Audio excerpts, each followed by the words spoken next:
પ્રભાસન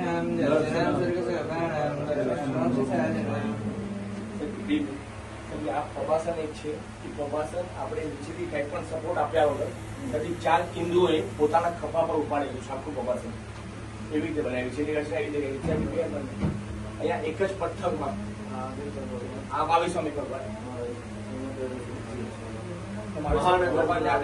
હિંચકામાં બિરાજમાન આજે હિંચકો છે, ઝાડ પર હિંચકો બનાવ્યો છે અને બાળ સ્વરૂપમાં ઈરાદે સાહેબજી આ દીપમ સાથે 1200 બાળકો જોડાયેલા છે. બાળકોની બહુ પ્રીતિ છે આ દેરાસરમાં, એની માટે એ હિસાબે કહેલું છે. આ પ્રભાસનમાં આગળ ડિઝાઇન અને પાછળ ડિઝાઇન એક જ પથ્થરમાં અલગ અલગ છે. શેત્રુંજય પર્વત બનાવ્યો છે, શેત્રુંજય પાલીતાણા ત્યાંના હુબહુ જે દેરાસર છે, જેવા દેરાસર છે, જેવી સાઈઝના છે, તળેટીથી માંડીને તળેટીની વચ્ચેની તળેટી મોટી, પછી નાની, પછી બાજુમાં સમવસ્ત્ર કીર્તિસ્તંભ. કીર્તિસ્તંભની 4 માળની રચના, એની જે ડિઝાઇન છે ત્યાં આગળ 800 ફોટા, 300 મૂવી વિડીયો, 4 આર્કિટેક્ટ દિવસ રાત 9 મહિના મહેનત કરી છે. આમ 3200 પગથિયા આવે અહીંથી જઈએ કે આખી નવટૂકની રચના. નવટૂકમાં જે દેરાસર જેવા ત્યાં છે, જેવા શિખર છે, એવી જ સેમ સાઈઝ. અહીંથી આગળ જઈએ તો નવટૂકના ભાગ પડે. અહીંયા આપણે હનુમાન ધારાથી મેપ આવે, આ મેપ છે, હનુમાન ધારાથી 2 ભાગ પડે. આ એટલે આખો નવટૂક આવી જાય.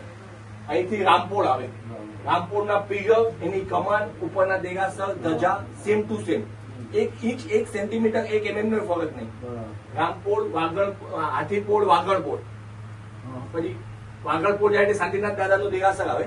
શાંતિનાથ દાદાનું દેરાસર એટલે અહીંયા શાંતિનાથ ભગવાન. આગળ જતા બાકી બધા જ દેરાસર આવે. અહીંયા પુંડરીક સ્વામી ભગવાનનું દેરાસર આવે. પુંડરીક સ્વામી ભગવાન મેન મુખ્ય દાદાનું આવે એટલે આદિશ્વર દાદા બિરાજમાન. સાહેબ આખો એનો ફર્સ્ટ વ્યૂ છે. એ ગિરિરાજની આ છે, શિયા છે, એનો પક્ષાળ અહીંયા થાય છે મોટા દિવસે. આ સાહેબ આ બધો તમને સામે દેખાય એવો ફર્સ્ટ વ્યૂ છે. આમાં મેં આપને કીધું આ રામપોળ, હાથીપોળ, વાગડપોળ, પણ વાગડપોળમાં વાઘ દેખાતો નથી. એની માટે રચના કરી છે સાહેબજી. ઉપર આવીશો આપ્યો છે, ઉપર અહીંયા જો વાઘ દેખાશે. આ સેકન્ડ વ્યૂ છે. અને ઉપર જોશો તો તમને બધા જ દેરાસરની ફ્લોરિંગ પણ દેખાશે.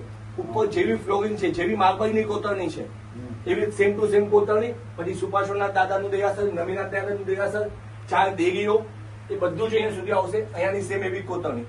પાછળ સાહેબજી રાયણ વૃક્ષ, રાયણ વૃક્ષ ને એ આવશે. આ સાહેબજી આ ફર્સ્ટ વ્યૂ છે, આ સેકન્ડ વ્યૂ છે. હવે આ બધા દેરાસર સાહેબજી બધા આ સન્મુખ છે, તો બધા આપની સામે આવી શકે સાહેબજી. આ દાદાનું પ્રથમ દેરાસર છે, એ છોડી દેવાનું છે. આ સેકન્ડ દેખાય સાહેબજી, બીજું એ પણ મૂકી દેવાનું છે. થોડા કામ આવશે એટલે ત્રીજું દેરાસર દેખાશે ત્યાં અંદર. એ ત્રીજા દેરાસર ને જોશો તો બધા દેરાસર તમારી સામે આવી જશે. બરાબર. આ ત્રીજા દેરાસર સાહેબ દેખાય છે. આનો ને પાછળ બીજું ને ત્રીજું એકદમ પિંક દેરાસર દૂર જુઓ. એ પાછળ દૂર. હવે બધા દેરાસર આપની સામે થઈ જશે. એ બધા સામે દેખાય, આ બધા ઊંધા દેખાય. આ આપણે સાઈડમાં દેખાય. દિવસ રાતની આમાં 16 કારીગરોએ 8 મહિના મહેનત કરી અને આની માટે લગભગ 700 થી 800 દેરાસર બનાવ્યા. પછી જે માફક આવ્યું એ જ અહીંયા આવ્યું છે. આ 48મું દેરાસર હતું.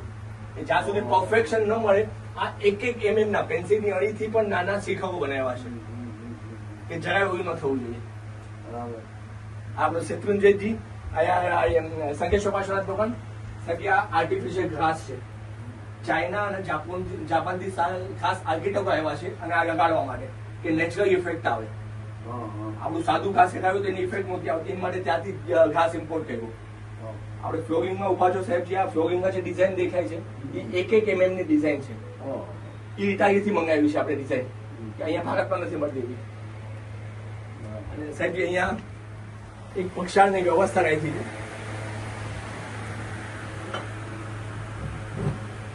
આપણે પક્ષાળ જે કરવાનું હોય છે 18 અભિષેક થી પક્ષાળ કરવાનું હોય છે.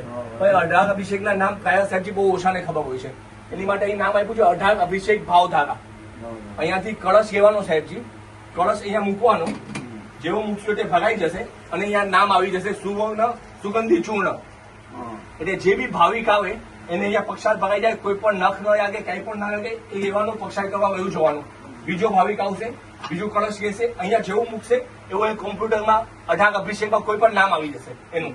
આ મૂક્યું સર્વતીર્થ ઔષધિ, એટલે એને આજના ભાવ થશે કે આજે સર્વતીર્થ ઔષધિથી હું પક્ષાળ કરી રહ્યો છું. એવી રચના કરી છે. આમાં નખ પણ ન લાગે, ગાળે એવું પક્ષાળનું જળ આવે અને બધું જ પક્ષાનું જળ સુકાઈ જાય એવી પૂર્ણ વ્યવસ્થા, પૂર્ણ સાફ સફાઈ થઈ જાય, કોઈ જાતની આશાસ્પદ ન થઈ જાય એની ધ્યાન રાખવાની. આ પહેલી, બીજી, ત્રીજી વ્યવસ્થા અને સાહેબની ચોથી અને પાંચમી, છેલ્લી વ્યવસ્થા. સાહેબ આપણે સાથિયા કરવાના હોય છે તો એ અગ્ર પૂજામાં આવે. અગ્ર પૂજા અને પછી ભાવ પૂજા આપણે સાથે નથી કરવાની. હમણાં બધા બહેનો આપણે સાથિયા કરીએ પછી ચૈત્યવંદન કરવા સાથે જ બેસીએ. સાહેબ અહીંયા જગ્યાની વ્યવસ્થાને કારણે અહીંયા સાથિયાની વ્યવસ્થા બનાવી, અહીંયા લખી નાખ્યું સાથિયા અહીંયા કરશો. અહીંયા કર્યા પછી આને ખાલી પુશ કરવાનું છે એટલે બધા ચોખાનું દ્રવ્ય અંદર વયું જાય, એ પડી જાય પછી તમે ચૈત્યવંદન કરવા બેસી શકો. બસ સાહેબ આ નાનકડું દેરાસર આવી રીતે બન્યું છે. નીચેનું કોરોના કાળમાં બન્યું. નાની જગ્યામાં આખો સત્રને આવી જી સાહેબજી, દેવગુરુની કૃપા.